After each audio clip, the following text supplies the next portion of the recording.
كيف خليتني عقب الجماعة وحيد، كيف نزحتني عن ربعي وعن هلي.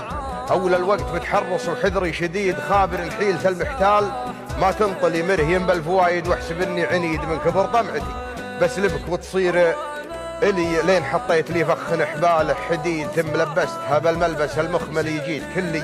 يبا البيت ان يقنص وصيد مندفع من كبر طيشي وكثر جهلي، ثم حولت في قبضتك محوال حيد انصرم من خشومه الشامخ المعتدي.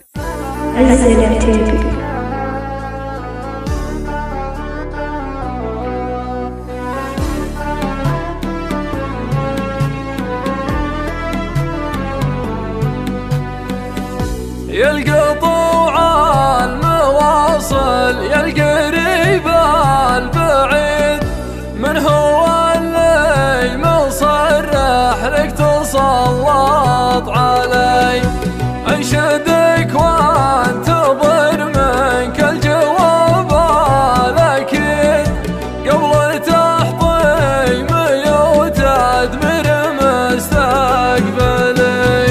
هل معك قوة السلطان عبد الحميد، أو معك صلجان الحكم الفيصلي؟ كيف خليتني عقب الجماعة وحيد، كيف نزحتني عن ربعي وعن هلي؟ أول الوقت متحرص وحذري شديد، خبر حيلة المحتال ما تنطلي، منهي بالفوايد واحسب اني عنيد، من كبر طبعتي بسلبك وتصير لي، لنا حطيت لي فخ حباله حديد، ثم لبستها بالملبس المخملي.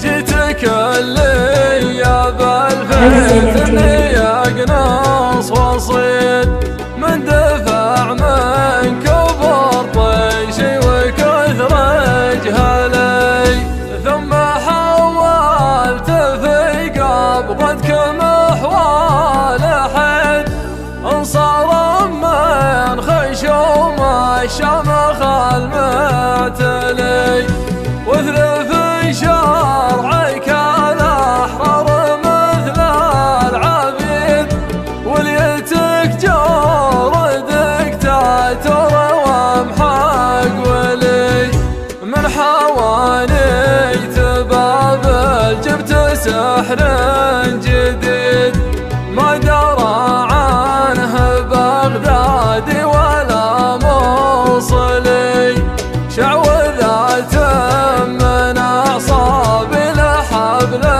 الوريد، ما يعالج هنا الجراح والصيدلي.